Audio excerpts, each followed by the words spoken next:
What's up, Sneaky Nation? Sneaky P here, back with all the news after week 11 of our Los Angeles Crusaders franchise, where Stuart Denny and the Crusaders had their second straight dominant win, both over division opponents, and that has led us to a 6-4 record. We're still fighting for a wild card spot. The Broncos are far and away ahead of us for the division.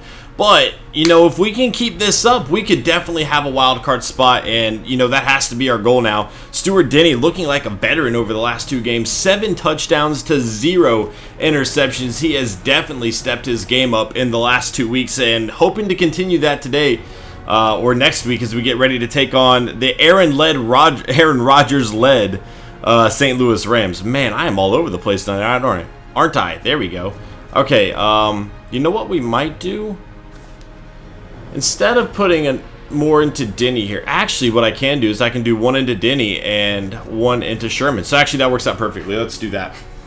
I've been stumbling over words a lot more than I used to. I don't know what's going on with that. But anyway, definitely looking pretty good, man. I'm really excited with what I've seen over the last 2 weeks. That new playbook, we didn't really get a whole lot of completions down, which does worry me a little bit. Our players weren't necessarily always getting open, but when they did, they were finding big holes, as you saw by the huge Shakir Gayton play.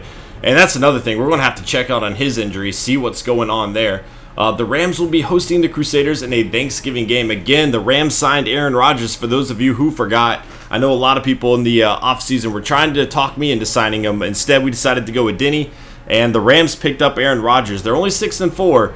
For having one of the best quarterbacks in the league. Maybe he's starting to get into later stages of his career, so might not be as good as he once was. But I guess we'll just have to wait and see on that. You have to remember he also has Des Bryant to throw the ball to, so that could be a huge factor in the game.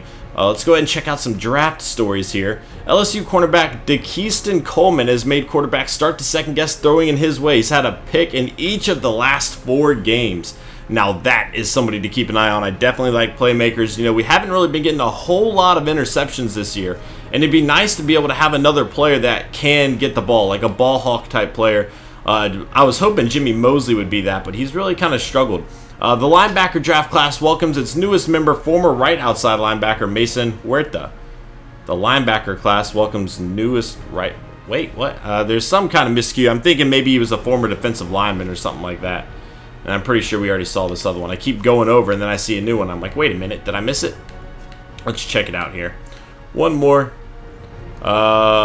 Yes, we have seen that one. Okay, cool. So moving forward, let's go ahead and check out the standings. Again, we're fighting for a wild card spot at this point. AFC, Broncos again, they have our division on lock. The Ravens winning the AFC North, the Patriots winning the AFC East. Only by 1 game, the Jets are right there, and then the Texans are winning the AFC South. So right now, we are fighting for a spot with the Jets, the Steelers, and the Colts. All of us are tied. The Steelers do have a tiebreaker on us. The Texans, they're in the lead for their division, but they also have a tiebreaker on us in case something changes there. So definitely a tough task set ahead of us. It's going to be interesting to see if we can recover. Also, the Colts without Andrew Luck are actually better than the Titans with Andrew Luck. That's pretty interesting. So moving forward, injury report. Let's see what we got going on. Hopefully it's not bad. And luckily, he is only out for 2 weeks. And I'm actually kind of okay with this. Obviously, Shakir Gayton has been our biggest threat in the receiving game so far this year. He has 7 touchdowns. However, Chase Cross is a player I really want to see a little bit more out of, and he's just kind of buried behind a really good receiving core. So it'll be interesting to see what he can do when he gets the opportunity. Devin Golden should be back next week, which is much needed. We haven't really had the running threat out of Case and Dobbs. He's been solid. He's gotten over 100 yards in both games. Granted, a lot of carries because we were trying to play a little conservative. But, he hasn't gotten the yards per carry that we would like to see. Weekly awards. Glennon leading the way for the Cowboys, 308 yards, 2 touchdowns. George, the cornerback for the Cowboys, 7 tackles, 1 interception, 1 fumble forced, 1 fumble recovered and a touchdown. A monster game from him. Jace Richardson, 15 tackles and an interception for the Jaguars. And then Foreman, the new quarterback for the Colts, 359 yards, 5 touchdowns. It's going to be interesting to see how Jabbar Gray is doing. That's something we can actually do today. Check on Jabbar Gray, Yakov Moody, some of the other players I know a lot of people are interested about. And it's been a while. Also, we need to check on Derek Carr. 27 touchdowns, only 5 interceptions. Now, we have 27 touchdowns as well. 8 more interceptions, though. Definitely a monster season right now for Derek Carr, and he's throwing a lot of yards while doing it. That's pretty interesting there. Moving forward, let's go ahead and find... I should have gone up to find the Colts. I don't know what I'm doing. Colts. All right, Foreman, the second-year player, 22 touchdowns and 5 interceptions for him. Strong, another second-year player. I remember they had a pretty good draft. So Jabbar Gray, 8 touchdowns. This looks like it is his breakout season. He's had a few okay seasons, but he's never really been a huge player in the league, and it looks like this year is the year. 13.3 yards per catch, 8 touchdowns, 866 yards, a lot more catches than any of our receivers have. And that's something we definitely need to work on. I haven't been too happy with that. There you see Mendenhall. Kind of a quiet year. Definitely not what we would have expected from him. Let's go ahead and check out Yakov Moody, see what he's doing over here. 73 catches, 814 yards, 3 touchdowns for him.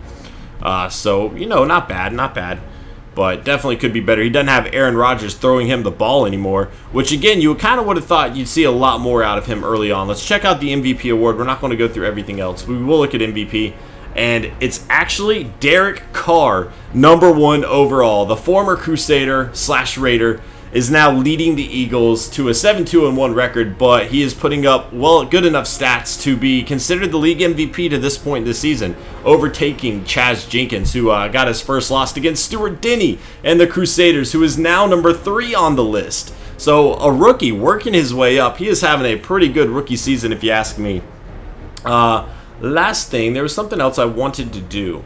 And what we might do is, not this week, but let's go ahead and look at our depth charts, because we're about to get into some scouting. We might scout just a few players this week, not much.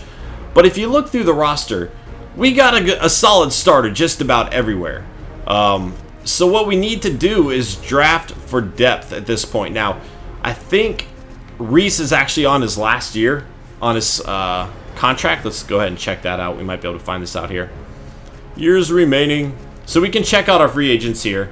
Ivan Guy, definitely a guy we need to bring back. Marcel Reese, again, on his last year for his contract. Devin Golden on his last year now. Golden, we're definitely bringing back. Ivan Guy, I definitely want to bring back. Reese, you know, he's getting a little bit up there in age. He's 33 years old, and especially in this game, you see a lot of players decline at that point. So we're on the fence about him. We might try to draft a tight end. That might be something to at least look into, to at least scout and see if we can find a potential replacement for him. Vimy Francois is on his last season. You know, he's buried on the bench. He's played good when he's gotten opportunities, but our defensive line's pretty solid all the way through. Mitchell, a guy I'm actually pretty interested in bringing back for depth. Let's see. Gabe Jackson, another guy we have to have back. Prince Amukamara, you know, we've signed him to 2 one-year deals. We need to go ahead and pony up some money for him and bring him back as well. Shakir Gayton, definitely going to bring him back. Denarius Moore is gone. We haven't been able to trade him. We had him on this huge contract, but this is his last year as a Crusader, most likely, unless something changes. Gostkowski is going to be a free agent. We'll have to see how much he declines. He's also getting up there in age. And then LeJon Knight, again, obviously, we're definitely going to want to bring him back. So we do have a lot of players for free agency coming up, but we do plan on bringing most of them back. Again, we don't have a whole lot of holes that we need to fill either. So when it comes to scouting players, a lot of what we need to do is just scout for depth. Now, I only have 1 first-round pick, but we do have 3 second-round picks. And this might be one of those years where we just kind of have to trade down quite a bit. Because, again, you know, we don't really need anything at the moment. We might just scout a few tight ends here today. I'm not really going to get a whole lot into scouting today. But we'll see what we can do. And, you know, he looks pretty solid, I would say. B all around. He's got 6'3" height. Run block. See, you know, that's not that bad for a tight end. Here's a receiving tight end who is 6'7". If he has some speed on him, that could be good. Jumping, catching. Whoops. You know, definitely not bad. That could be a huge player. A 6'7" tight end. He's got B speed. Maybe that could put him in the 80s. And we could definitely use that. That's a huge player to have in the red zone, too. Let's just scout. Okay, A acceleration. 6'4", all right. Not as good of a blocker. Vertical threat. Here we go. Oh, well, how does he have a vertical threat? He's worse than all the others. Whoa, there was some lag there. Wow. All right, yeah, you know, I don't think... Well, we'll scout this vertical threat as well. 6'5". Oh. You know, a lot of these players, they all rank pretty similar to each other, to be honest. That's going to be it for this episode. We will get more into scouting later. Again, we're just kind of in a spot where we don't have a whole lot of holes we need to fill, so might be a draft where we trade down some. We'll see as the time comes. I mean, obviously, we're going to look for our hidden gems, but outside of those players, I don't know how much I want to just take a random flyer on people as opposed to trading the pick away. So that's going to be it for this episode, guys. Thank you so much for watching. If you enjoyed, please hit that like button. It helps me out a lot. And I'll see y'all in Week 12 as we take on the St. Louis Rams. Later.